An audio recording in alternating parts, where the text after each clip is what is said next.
Alright, y'all, welcome to the video. Today's video, we're going to be talking about 5 essential things you'll need to start blacksmithing. So let's get right into the video. First thing is going to be a forge. There's many different types of forge and all different types. You have propane forge, charcoal forges, and you can make homemade forge. My forge is a propane forge. It cost me around $100. I'll put the prices in up here. Put a different picture of the charcoal forge right here. Let me show y'all my forge. This is my forge. It runs off a propane bottle. It got this fire brick in there. It's just 2-burner. Has a door in the back where we can open. This is about a foot by 10 inches, or not by 10 inches, a foot by like 8-9 inches. Let me get a measuring tape and I'll tell y'all the exact measurements of this. Also, it is a foot by this way. Let's see if we can around. Foot by 10 inches. This way is 10 inches. That way is a foot. Alright. Let's talk about the second thing you'll need to start blacksmithing. Also, the second thing we're going to need is an anvil. You could use steel. Oh, don't get you can find cast iron anvil. Do not buy cast iron anvil. I'll tell you why here in just a second. But you could use a stone block or a steel block like we do, or like we did before we got a 60-pound anvil. So this is a steel block. It's about 100 pounds. I think it's from a forklift or a high-steer fork. It's about 100 pounds. It's a couple feet, foot and a half, 16 inches or so by 8 inches. But we use that for beating. The second thing you could use is an actual anvil. That's what we use right now. And the third thing is a railroad track. I'll put a picture right here. You can find railroad tracks on Facebook Marketplace. You have a little cut section off of it, and right there, I'll put a picture up right there. And then this is my anvil. Let me show you.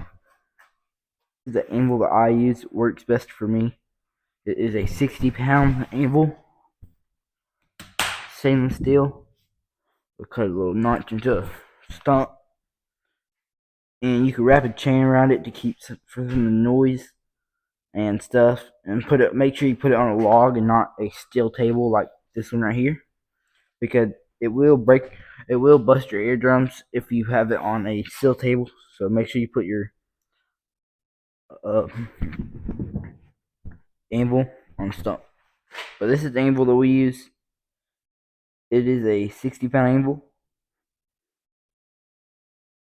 Y'all, now let's talk about the third thing you'll need to start blacksmithing. It's going to be tongs, and there's many different types of tongs. I'll show y'all one set up here, another set up here. So I would show y'all, but my tongs are actually in the building, and the keys are not here right now. So tongs are the one thing that you'll need. I'll put a couple pictures up here. But now let's talk about the fourth thing you'll need to start blacksmithing. And the fourth thing is going to be hammers. There's many different types of hammers, but the three that you'll need for blacksmithing is a ball peen hammer, a 4-pound, I can't remember what it's called, but a 4-pound hammer was the back like this. That works really good with all the striking in one. I'll show y'all how. I'll put the name up here. And a 3-pound hammer, just flat on each side. 3-pound hammer that'll work really good for all kinds of stuff. But let me show you some tricks about the hammers while you're swinging it. Alright, y'all, so I see people swing like this.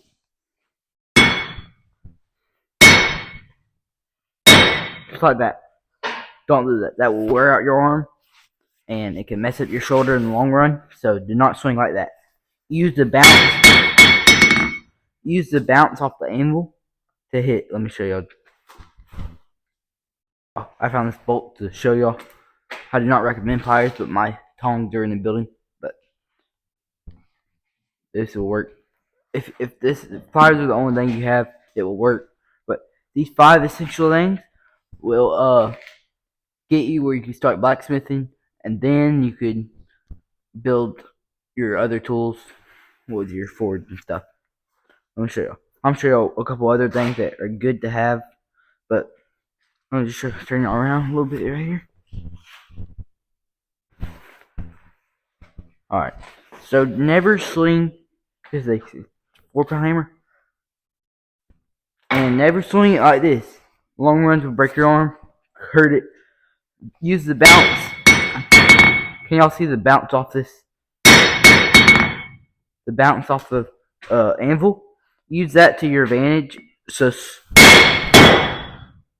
see how I just pick up your arm just like this?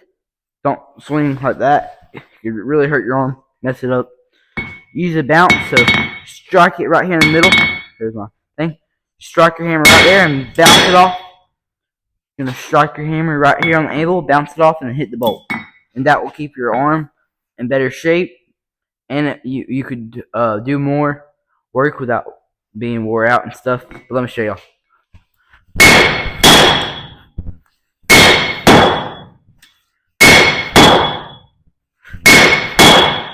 This is not heated up. It's just a bolt. I did not put it in forge or nothing. I'm actually out of propane right now. You see, I'm flattening it. It ain't that hard to flatten. But yeah, like I said, it could really mess up your arm if you go like this. So just use that bounce off your anvil. Let me put y'all up here. There's my horn on my anvil. That helps out. So here's my bolt. Use your bounce off the hand. Use the bounce off the anvil. See that bounce, y'all? Use that bounce off the anvil, and that will save your arm. Just like that.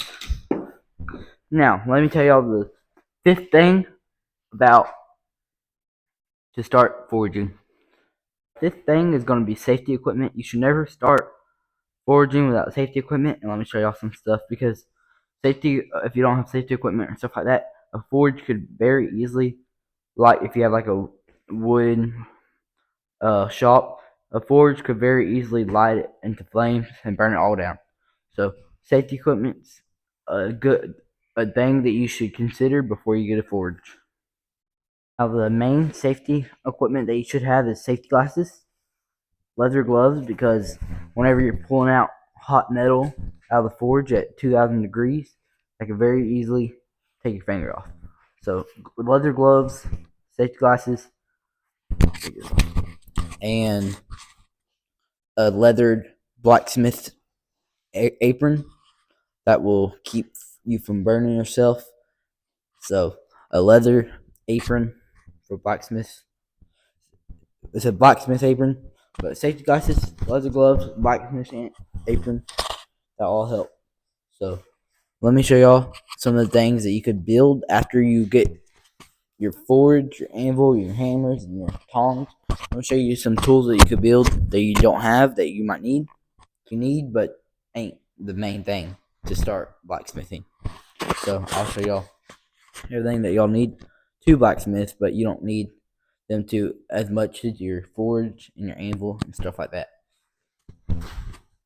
Now this next thing is that you don't need for blacksmithing, but you should have. It is a file. You sharpen your blades, do all kinds of stuff with a file, get your shape of your blade, different types. There's a small one, this inch one, and then this 1.5 inches, or that might be 1.25 inches. But different types of files are a good thing to have after you get your forge and stuff like that. Now, this next thing is going to be a vise.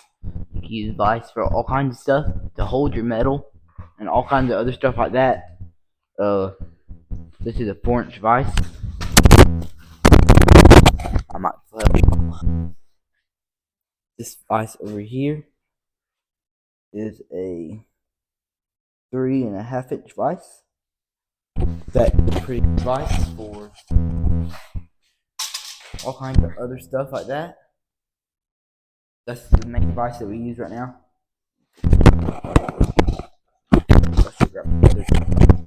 That's the main vise that we're using right now. There is a couple other things that you don't need to have for foraging to start foraging, but you should have. The next thing is you need to figure out the way to cut your metal to the shape that you might need to make a knife, and how you can cut it if you don't want to go out and buy a grinder or a sand or a saw or a bandsaw or something like that. If you don't want to buy that, you could use a chisel. Let me just show you. This is just a regular chisel. With a chisel, you could take it and take a hammer. And here's our steel here, a little piece of steel. And you just take it and keep taking your chisel, hold it like this, take your hammer, beat it until you cut it the right way. And you just go right down a straight line, take your shape, use a chisel. Here's a couple prices up here. I'm gonna put a price for everything up here, but you can get some a lot cheaper and some a lot expensive. But a good chisel will be the main thing you'll need for cutting if you don't have a grinder or a bandsaw or something like that. So let me tell you something else that you're gonna need. Next thing is gonna be a belt sander or something like that to sharpen the blades. We have a little belt sander. The belt, I put the belt right there, but my belt sander's out in the building still. I have a lot of my blacksmithing tools out in the building, so you will need a belt sander or something like that to put a good sharp edge on your blade. And you don't have to have a belt sander or any kind of sander like that. I'll show y'all what y'all can use. Use different grit sandpaper. It will take a longer time to It takes more using your hands. It'll take a longer time to sharpen your knife, but it is cheaper. You can use it. So if you want to make a knife on a budget, then get a couple of different grades of sandpaper. You can use sandpaper to sharpen it. Another thing that you don't need, but it's good to have, you can do this by hand, but a good table grinder. They're always good to have.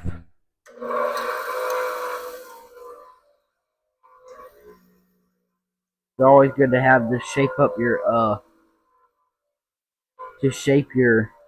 knife handles up and stuff. This is a 6-inch bench grinder. You can use something more older like this. This is a 19-something railroad tool grinder. This is a hand-powered crank. I'm gonna show y'all.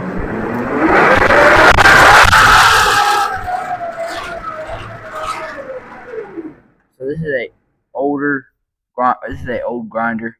This is what they had before they had all the electric grinders and stuff. Somebody cranks, somebody's up there grinding. That is an old grinder that you could use. It's a lot more expensive. It would be cheaper, but this is a really old one. They don't make them no more. So this is a expensive than that one, but you can find these for cheap, and you find those for cheap. This one's more older, and this is more advanced, new, and modern. Another safety thing that I forgot to mention is I have a rebar with a cotton ball soaked in alcohol. Just medical alcohol, 70% alcohol or something stuff like that. All you do is because this, whenever you light it, it's going to put out a big flame out here somewhere, and this is a safety thing that you can come step to the side, light your cotton ball, and then turn your propane on, and light it just like that. And that is one safety thing that you could use for lighting your forge. And here's a tool that you could use for what's out here. Railroad spikes, if you're making a railroad spike knife or something, or something to twist the handle. Here's a tool that we made with that forge, or actually, we did not make this with the forge, but I will show y'all a tool that we did make with the forge. But all you do is come back up. Alright, also my mic just ran dead, but this is a tool that we made to twist the railroad spikes instead of using a channel lock pair of pliers, just like this. In the heat, will cool down faster. And we made this tool right here, and we put a little gap right there to put it on the railroad spike and twist it. So whenever it's hot, it's not hot right now, so it ain't gonna twist. But whenever it's hot, we could twist the handle with however many twists we can without it cooling off too fast.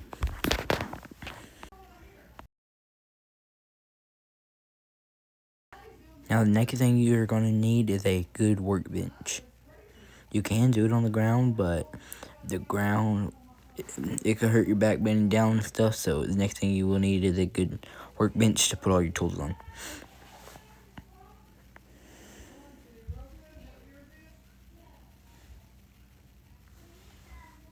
Alright, this workbench here is a workbench that we made out of some scrap metal. We just cut some metal and made it have a big 1/2-inch flat piece on the top and some 4-inch tube pipe, square tube pipe on the legs. Now you want to make sure all your tools are close so it's easy to get to. So this is a table that we keep our forge on right there, and then this is our anvil so we can bring the hot piece of steel right there. You want to be sure you can walk all the way around it.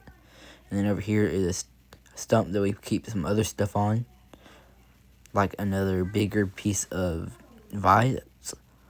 And over here is where we keep one of our band saws, our big one that we keep out in the building. But we take it in here whenever we're blacksmithing. We put it right there. And then we put our belt sander right here. So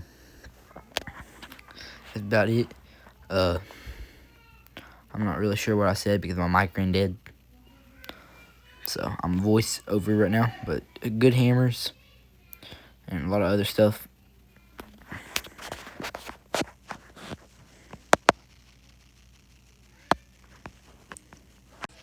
Alright, y'all like and subscribe. This is going to be in the video. Like and subscribe. Comment down below if y'all have any other video ideas for me. And if y'all want to see a forging a knife or forging some kind of something, just comment down below if y'all want to see me forging something. Y'all like and subscribe.